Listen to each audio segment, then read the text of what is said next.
আসসালামু আলাইকুম এভরিওয়ান। মনের লেখন গল্পের 4 নম্বর পার্ট। তো চলো বেশি কথা না কইয়া গল্প শুরু করা যাক। মেয়ের বাড়ির সামনে গিয়ে দেখি একজন মুরব্বী দাঁড়িয়ে আছে। হয়তো উনি মেয়ের বাবা হবেন। আমি গাড়ি থেকে নেমে গাড়ির দরজা খুলে দিলাম আর আম্মু ভিতর থেকে বের হলো। আম্মু এগিয়ে গিয়ে মুরব্বীর সাথে কথা বলল। আমি শুধু দাঁড়িয়ে আছি। উনি আমাদের সবাইকে ভিতরে গিয়ে বসতে বললেন।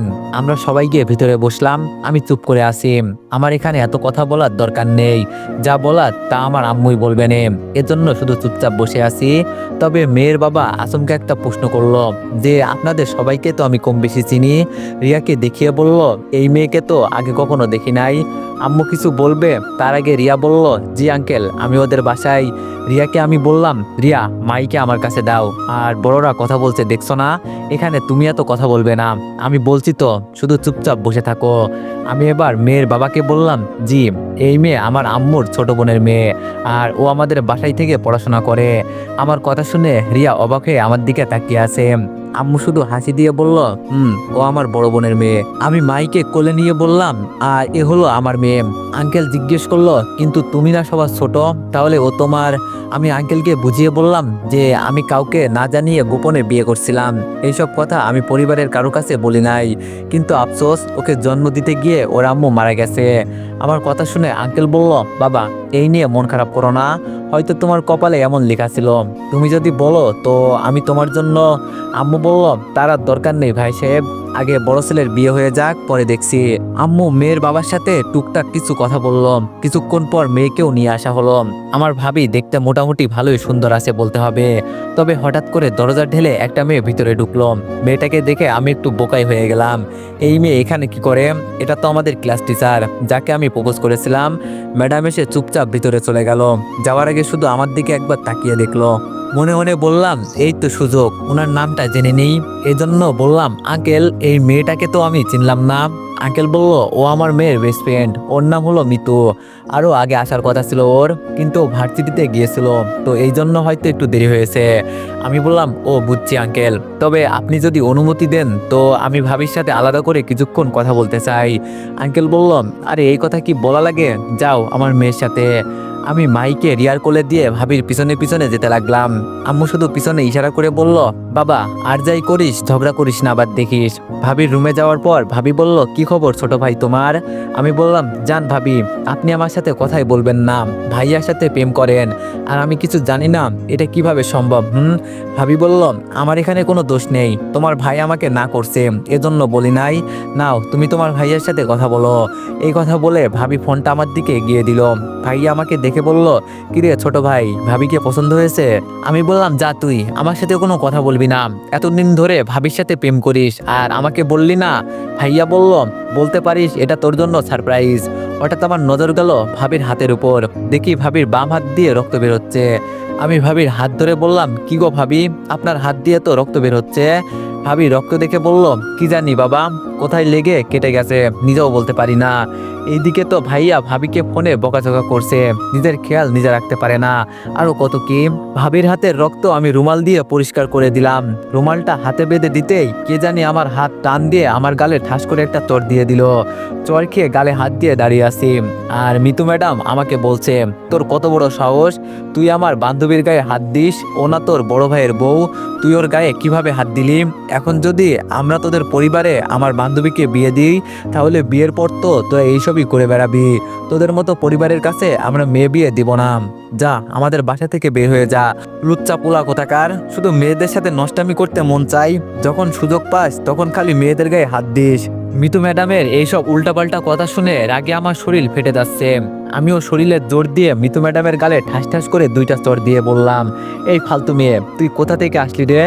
আর আমার ভাবির সাথে আমি কি করব না করব এটা আমার বিষয়। তুই মনে হয় খুব ভালো না, বয়স তো কম হলো না, এখনো তো একটা বিয়ে করতে পারলি না, আর তুই আমার চরিত্রের দোষ দিস। আমার তো মনে হচ্ছে সমস্যা তোর ভিতরে আছে। তুই আমার ভাবির কারণে আজকে এইসব করলি। তোর বেস্ট ফ্রেন্ড না? ঠিক আছে, আমিও দেখছি এই বিয়ে কিভাবে হয়। ভাবির কাছ থেকে ফোনটা নিয়ে বললাম, ভাইয়া তুই তো সব দেখলি, আমি যদি তোর আপন মায়ের পেটের ভাই হই তাহলে এই মেয়েকে তুই বিয়ে করতে পারবি না। আর যদি আমাকে তোর ভাই মনে না করিস তাহলে করতে পারিস, আমি না করব না। ওর বেস্ট ফ্রেন্ডকে নিয়ে এত অহংকার করে, তাই না? ঠিক আছে করুক, তুই আমার কথা মান, আমি তোরে দরকার পড়লে 3টা বিয়ে করাবো। আজকের পর থেকে এই মেয়ের সাথে তুই আর কোনো কথা বলবি না, সব কিছু ব্লক করে দিবি। এই কথা বলে ফোনটা কেটে ভাবির হাতে মোবাইল দিয়ে বললাম, আপনার বেস্ট ফ্রেন্ড না? ঠিক আছে, আপনার বেস্ট ফ্রেন্ড নিয়ে আপনি থাকেন এখানে। এই কথা বলে আমি রুম থেকে বের হয়ে গেলাম। ভাবি শুধু জায়গায় চুপ করে দাঁড়িয়ে আছে। বাইরে গিয়ে আম্মুর হাত ধরে বললাম, এখান থেকে চলো, এই বিয়ে হবে না। ওরা ওদের মেয়ে অন্য কারোর সাথে বিয়ে দিবে। এখন চলো আম্মু এখান থেকে। মেয়ের বাবা দাঁড়িয়ে বলল, বাবা কি কথা বলছে এইসব? আমি এবার জোরে বললাম, আম্মু যাবে নাকি এখানে থাকবে, নইলে আমি কিন্তু চলে যাব। আম্মু বলল, কি হয়েছে তো বলবি তো বাবা। আম্মুকে আর দাদিকে জোর করে বাসা থেকে বের করলাম। গাড়িতে ওঠার পর ভাবি দৌড়ে এসে বলল, টিপু শোনো প্লিজ আমার কথাটা, ও ভুল করে ফেলেছে, ও তো এত কিছু দেখে নাই, হঠাৎ করে দেখছে তো এজন্য। আমি রেগে বললাম, এই মেয়ে গাড়ির সামনে থেকে সর বলছি, মেজাজ গরম করবি না, তোর বেস্ট ফ্রেন্ড নিয়ে তুই থাক। কত বড় সাহস আমার গালে চড় দেয়। ও তোর বেস্ট ফ্রেন্ড না হলে ওরে আমি তুলে নিয়ে যেতাম। আমি গাড়ি সাইড করে বের হয়ে আসলাম। ভাবি চুপচাপ দাঁড়িয়ে আছে, আমাকে আটকানোর চেষ্টা করছিল, কিন্তু আমি এইসব না দেখে গাড়ি নিয়ে বের হয়ে আসছি। আমার পরিবারের সবাই জানে আমার রাগ উঠলে আমি কাউকে মানি না, যা ইচ্ছা তাই করতে পারি। আম্মু পিছন থেকে ইশারা করে রিয়াকে বলল, কি হয়েছে তা আমাকে জিজ্ঞেস করতে। রিয়া আমার দিকে তাকাতেও ভয় পাচ্ছে, দেখতে পারছি। কিছুক্ষণ পর রিয়া বলল, ভাইয়া রেগে আছেন এখনো? আম্মু বলল, রিয়া বেশি কথা বললে কিন্তু গাড়ি থেকে ফেলে দিব। রিয়া বলল, দেন দেখি, আপনি আমাকে গাড়ি থেকে বের করে দেখি আপনার কত সাহস, এত মাথা গরম করেন কেন? আমি বললাম, চুপ থাকো আমার মিনার মা। রিয়া বলল, এই আপনি আমাকে মিনার মা বলবেন না কিন্তু, নইলে আপনার চুল ছিঁড়ে ফেলবো। এখন বলেন কি হয়েছে শুনি। আম্মু ওর সাথে বলল, বাবা কি হয়েছে বলবি তো, খালি রাগ দেখালেই হবে? আমি গাড়ি ড্রাইভ করতে করতে সবকিছু বললাম। সবকিছু শুনে আম্মু চুপ করে বসে আছে। দাদি শুধু বলল, ভাইরের মেয়ে এসে তোর গায়ে হাত দিবে কেন? এত সাহস ওর কোথা থেকে পাই, আমাকে বলতে একবার। রিয়া আমার মাথায় হাত দিয়ে চুল টেনে বলল, এত রাগ করেন কেন ভাইয়া? রাগলে কিন্তু আপনাকে খুব বাজে লাগে। আমি আপনাকে বলতে চেয়েছিলাম আমাকে নিয়ে যান। আমি যদি থাকতাম না আমার সামনে, ও আপনাকে চড় দিত, চুল টেনে ছিঁড়ে ফেলতাম না। আম্মু পেছন থেকে ভাইয়াকে বলছে, শুনছি দেখ সবকিছু কিন্তু ভালোই ভালোই হয়ে যেত, বাইরে একটা মেয়ে এসে সবকিছু নষ্ট করে দিল। তোর কথা মতো তো গিয়েছিলাম, আমি এখন কিছু বলতে পারবো না বাবা, তোর বিষয় এখন তুই দেখ। এই কথা বলে আম্মু চুপ হয়ে গেল। বাসার সামনে গাড়ি থামিয়ে ভিতরে চলে গেলাম। আমার শরীর শুধু রাগে ফেটে যাচ্ছে, কোনো অপরাধ করি নাই আমি। আর আমি তো ভাবির ভালোর জন্যই ওনার হাত ধরেছিলাম, কিন্তু উল্টা আমাকে চড় দিল। রুমের দরজা লাগিয়ে বসে আছি, হঠাৎ করে বাইরে থেকে রিয়া বলল, ভাইয়া দরজা খুলেন না। আমি বললাম, রিয়া এখন এখান থেকে যাও বলছি, বিরক্ত করবে না আমাকে কিন্তু।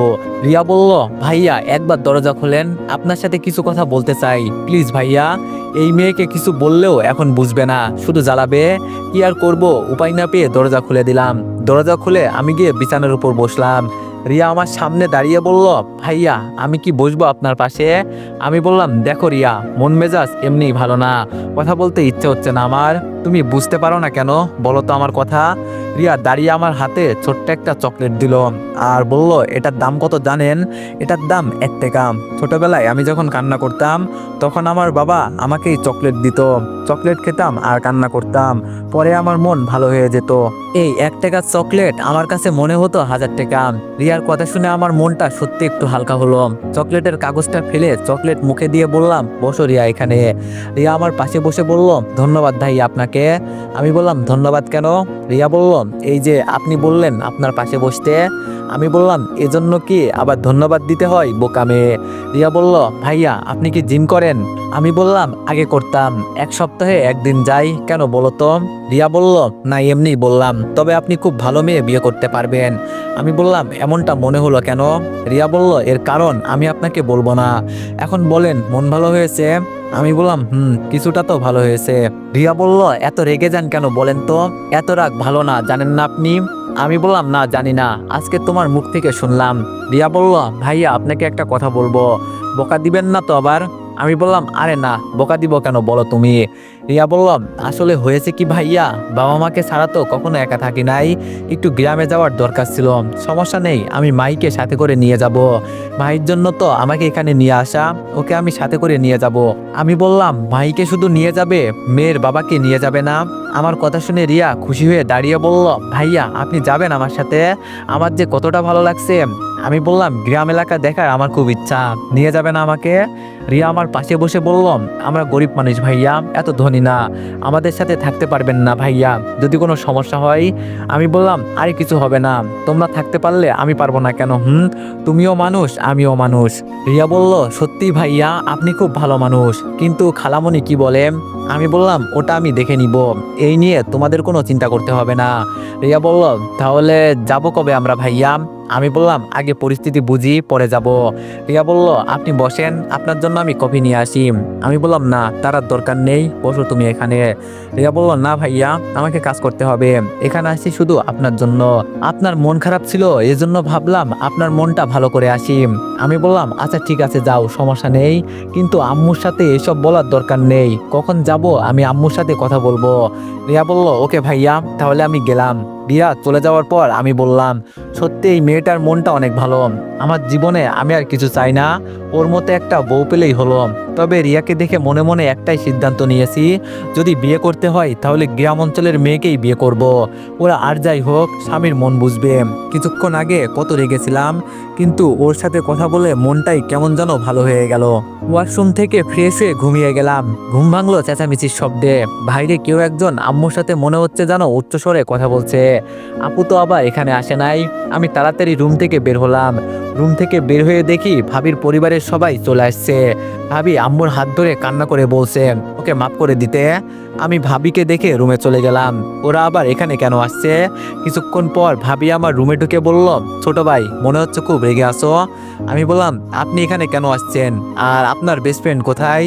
ভাবি আমার পাশে বসে বলল, ও এখানে আসতে চেয়েছিল, কিন্তু আমি নিয়ে আসি নাই। হঠাৎ করে ও রুমে ঢুকে দেখে তুমি আমার হাত ধরছো, এজন্য এত রেগে গেছে। আর তুমিও তো ওকে 2টা চট দিয়েছো তখন। আমি বললাম, আপনি কি এখানে আসছেন এইসব কথা বলার জন্য? ভাবি হুট করে আমার হাত ধরে বলল, ঝাড়ু নিয়ে আসবো মারার জন্য? এমন মায়ের মারবো না, তোমার আম্মু আসবে না এখানে। আমি বললাম, হুমকি দেন নাকি? ভাবি আমার হাত ধরে কান্না করে দিয়ে বলল, তোমার ভাই আমাকে খুব বকা দিয়েছে, ও তো না বুঝে এসব করছে, এত কিছু বুঝতে পারে নাই। তুমি না আমার ছোট ভাইয়ের মতো, আমি যদি কোনো ভুল করতাম মাফ করতে না বলো তুমি? তোমার ভাই বলেছে ওর সাথে কথা বলতে হলে আমার বেস্ট ফ্রেন্ডের সম্পর্ক নষ্ট করতে হবে। দেখো দীপু। আমি বললাম, থাক ভাবি কান্না করবেন না, আমি ভাইয়ার সাথে কথা বলবো। তখন মাথায় রাখছিল, বিনা কারণে চট দিয়েছে এজন্য একটু রাগ হয়েছিল, তবে ওকে বলবেন আমার সামনে যাতে না আসে। ভাবি বলল, আগে বিয়েটা হতে দাও, পরে তোমাকে দেখছি। আমি বললাম, তাহলে তো ভাইয়াকে না করব বিয়ে করার জন্য। ভাবি বলল, আচ্ছা না করিও, সমস্যা নেই, এখন বাইরে চলো দেখি সবাই কি করে। ভাবির হাত ধরে রুম থেকে বের হলাম। আম্মু আমাদের দেখে বলল, ভাই বোন মিলে গেছে, এখন আমাদের আর কি সমস্যা, ওর বাবা আর ভাই আসুক, পরে পাকা কথা বলা হবে। সবাই মিলে কিছুক্ষণ জমিয়ে আড্ডা দিলাম, পরে ভাবিরা চলে গেল। রাতে খাবার টেবিলে আম্মুকে বললাম, আম্মু একটা কথা বলার ছিল, বলবো কি? আম্মু বলল, বল কি বলবি? আমি বললাম, বলছি কি, এখন তো বসেই থাকবো, তাই ভাবলাম রিয়াদের বাসা থেকে ঘুরে আসি। আমার সাথে রিয়া তাল মিলিয়ে বলল, খালামণি আপনিও চলেন, আর আপনি না গেলে দাদিকে নিয়ে যাই, কয়েকদিন থেকেই চলে আসবো। আম্মু রিয়ার দিকে তাকিয়ে বললাম, এইসবের কোনো দরকার নেই, কারো এখন কোথাও যেতে হবে না, আর বিশেষ করে রিয়া তুমি মাত্র স্কুলে ভর্তি হয়েছো, আর এখন বাড়িতে যেতে চাও, মনোযোগ দিয়ে পড়াশোনা করো, কোথাও যাওয়ার দরকার নেই। আর যদি এত বাবা মাকে মনে পড়ে, ওদের এখানে আসতে বলো, আমি তোমার ভালোর জন্য সবকিছু করছি। বলতে পারো আমি তোমাকে এখানে রেখে যাতে বেশি করে কাজ করাতে পারি এর জন্য এমন করছি, কিন্তু আমি এটা চিন্তা করছি যে তুমি চলে গেলে তোমার স্কুলের কি হবে, এজন্য বলছি তোমার বাবা মাকে এখানে নিয়ে আসো, দরকার পড়লে কয়েকদিন থেকে পরে চলে যাবে। আর আমাদেরও গ্রাম দেখার খুব ইচ্ছে, বুঝলে, একদিন সবাই মিলে যাব, এত চিন্তা করো না, এখন বাকিটা তোমার ইচ্ছে, যাবে কি যাবে না। আম্মুর কথা শুনে রিয়া বলল, বুঝছি খালামণি, আপনাকে আর কিছু বলতে হবে না।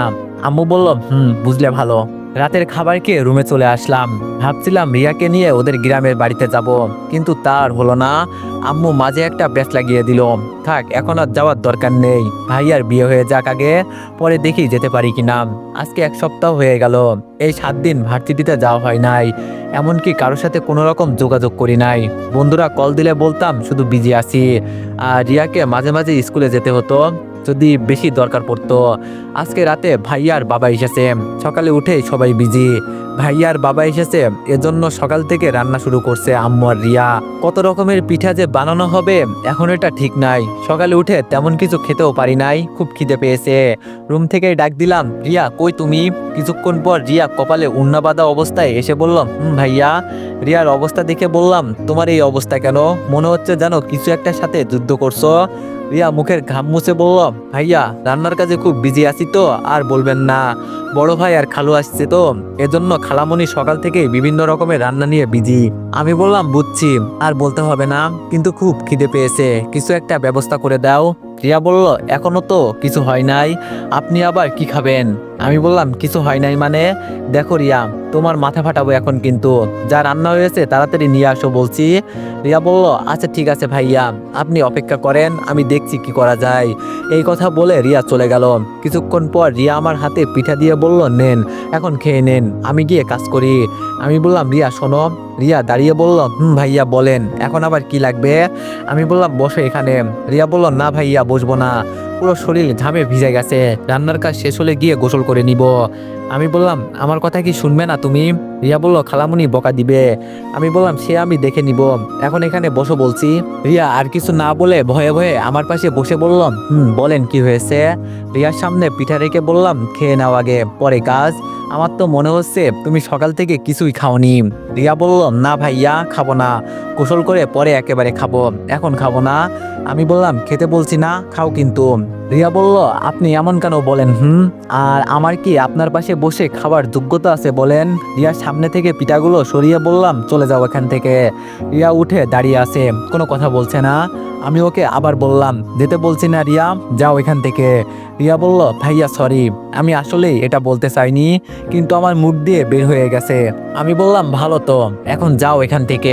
রিয়া আমার সামনে থেকে একটা পিঠা নিয়ে খেতে খেতে বলল, এজন্য আপনাকে আমার এতটা পছন্দ হয় না মাঝে মাঝে, এত অল্প কারণে আপনি রেগে যান। আমি বলছি তো আমার মুখ ফুসকে বের হয়ে গেছে, কেউ না জানুক, আমি জানি আমার ভাইয়া কতটা ভালো, প্লিজ ভাইয়া রাগ করবেন না আমার উপর। আমি বললাম, আর যাই বলো, এইসব কথা কখনো আমার সামনে বলবে না। আমি কি কখনো তোমাকে ছোট করে দেখছি বলো রিয়া? আর যদি ছোট করেই দেখতাম তাহলে আর আমার পাশে এভাবে বসিয়ে খেতে বলতাম না, বুঝলে? রিয়া আবার আমার পাশে বসে বলল, আমার যদি এমন একটা অনুমতি থাকতো যে যখন ইচ্ছে তখন আপনার হাত ধরতে পারতাম, তাহলে মাঝে মাঝে আপনার হাত ধরতাম। আপনি বুঝবেন না আমি আপনাকে কতটা জানি। এই শহরে যদি কাউকে আমার এতটা ভালো লাগে সেটা আপনি। এজন্যই তো আমি সবসময় বলি যে আমার ভাইয়া খুব ভালো। আর আমি যদিও এইসব বলে থাকি তাহলে মন থেকে বলি নাই, আমার মনের ভিতরে এক কথা, বাইরে আর এক কথা। এখন একটা হাসি দেন, আমাকে যেতে হবে আবার। আপনার মন খারাপ থাকলে আমি কিন্তু কোনো কাজ করতে পারবো না।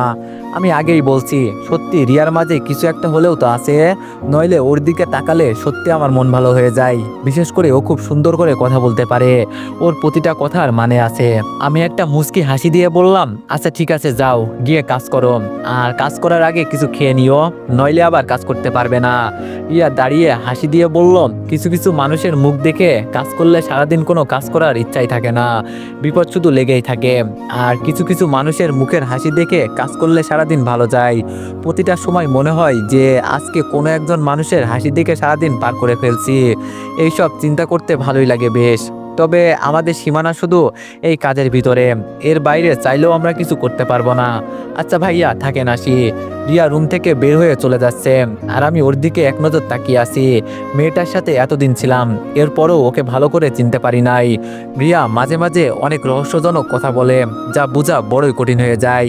আজকে বিকালে আবার ভাইয়া শ্বশুর বাড়ি থেকে লোকেরা আসলো, সবাই এসে ভাইয়ার বিয়ের দিন তারিখ ঠিক করে গেল। সামনে শুক্রবার ভাইয়ার বিয়ে, আর বিয়ের সব দায়িত্ব পড়েছে আমার উপরে। আমি এজন্য সুমনকে আগে থেকে নিয়ে আসছি। আমি জানি এইসব বিয়ের কাজ আমি একা সামলাতে পারবো না, এজন্য সুমনকে নিয়ে আসছি। ভাইয়ার বিয়ের কাজের দায়িত্ব সামলাতে সামলাতে কিভাবে যেন দিনটা চলে গেল বলতেও পারি নাই। আজকে সকালে আমার ভাইয়াকে নিয়ে বের হব, সবাই খুব বিজি। হঠাৎ করে বাবা আমার রুমে এসে বলল, দীপু এই ব্যাগটা রাখ, এখানে তোর আর তোর মেয়ের সেম কাপড় আছে, তাড়াতাড়ি পরে নে আর রেডি হ। বাবা যাওয়ার পর হঠাৎ আমার মনে হলো যে আমি সবার জন্য সবকিছু কিনে নিয়ে আসছি, কিন্তু রিয়ার জন্য যে কাপড় নিয়ে আসছি ওগুলো তো আর দেওয়া হলো না। ভাইকে বিছানার উপর রেখে ফোনটা ওর হাতে দিয়ে বললাম, খেলা করো আম্মু, কেমন, আমি আসছি। রিয়ার কাপড়ের ব্যাগটা নিয়ে আমি ওর রুমে চলে গেলাম। গিয়ে দেখি ও আম্মুর পুরাতন একটা শাড়ি পরার চেষ্টা করছে। অর্ধেক কাপড় পরেছে শরীরে আর অর্ধেক নিচে পড়ে আছে। আমি ওকে দেখে মাথা নিচু করে দিলাম। রিয়া একটা কম্বল নিয়ে শরীর ঢেকে বলল, ভাইয়া আপনি এখানে, আর আসার সময় নক করে আসবেন না। আমি মাথা নিচু করেই বললাম, সরি রিয়া, আমার মনে ছিল না, ভুল হয়ে গেছে। রিয়া বলল, আচ্ছা ঠিক আছে ভাইয়া, সমস্যা নেই, বলেন কি বলবেন।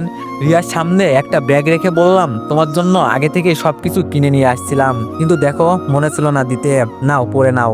রিয়া বলল, না ভাইয়া তার আর দরকার নেই, আমি খালামনির কাছ থেকে একটা শাড়ি নিয়ে আসছি, এটাই পরে যাব। আমি বললাম, দিব একটা মাথায়, কিন্তু এখন তাড়াতাড়ি এটা পরে নাও। রিয়া মন খারাপ করে বলল, আগে কখনো আমি শাড়ি পরি নাই, খালামনি তো খুব বিজি, ওনাকে বলতেও পারছি না, দাদি তো মুরব্বী মানুষ, ওনাকে কষ্ট দিয়ে কি আর কোনো লাভ আছে। আমি সুমনকে ডাক দিয়ে বললাম, কিরে সুমন কই তুই? সুমন দরজার সামনে দাঁড়িয়ে বলল, ভাইয়ার রুমে ছিলাম, বল কি বলবি, আর তাড়াতাড়ি রেডি হ বেটা। আমরা সবাই তো রেডি হয়ে বসে আছি। আমি বললাম, শোন তুই একটা কাজ কর, আমার মেয়ে বিছানার উপর শুয়ে খেলা করছে, ওর দিকে একটু নজর রাখিস, আর এখানে কেউ যেন না আসে এটাও দেখে রাখিস। সুমন ভাই থেকে বলল, আচ্ছা তুই তাড়াতাড়ি কর, আর তুই ভিতরে। আমি বললাম, হালা চুপ করে থাকতে পারিস না, পরে বলবো। এই কথা বলে দরজা হালকা একটু চাপিয়ে রিয়ার সামনে গেলাম।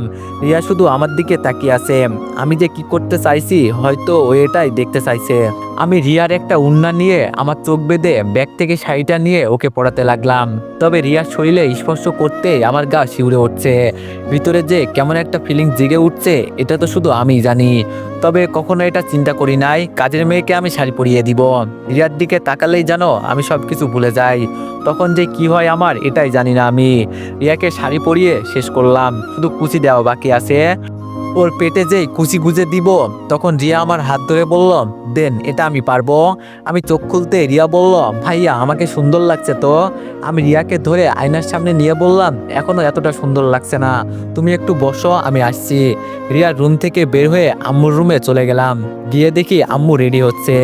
আম্মুর কাছ থেকে মেকআপ বক্স নিতেই আম্মু বলল, মেয়েকে এত সুন্দর করে এখন সাজানোর দরকার নেই, পরে কারণ নজর লেগে যাবে। আমি মেকআপ বক্স নিয়ে রিয়ার রুমে চলে গেলাম। যাক, আম্মু তাহলে বুঝতে পারে নাই যে আমি রিয়াকে সাজিয়ে দিচ্ছি। আমার হাতে মেকআপ বক্স দেখে রিয়া বলল, না ভাইয়া আমি মেকআপ দিব না, আমি এসব দিতে পছন্দ করি না। আমি বললাম, চুপ করে বসে থাকো বলছি, বেশি দিব না, হালকা দিব। আমি রিয়াকে সাজিয়ে দিচ্ছি। আর রিয়া বলল, আপনি এসব কোথা থেকে শিখলেন?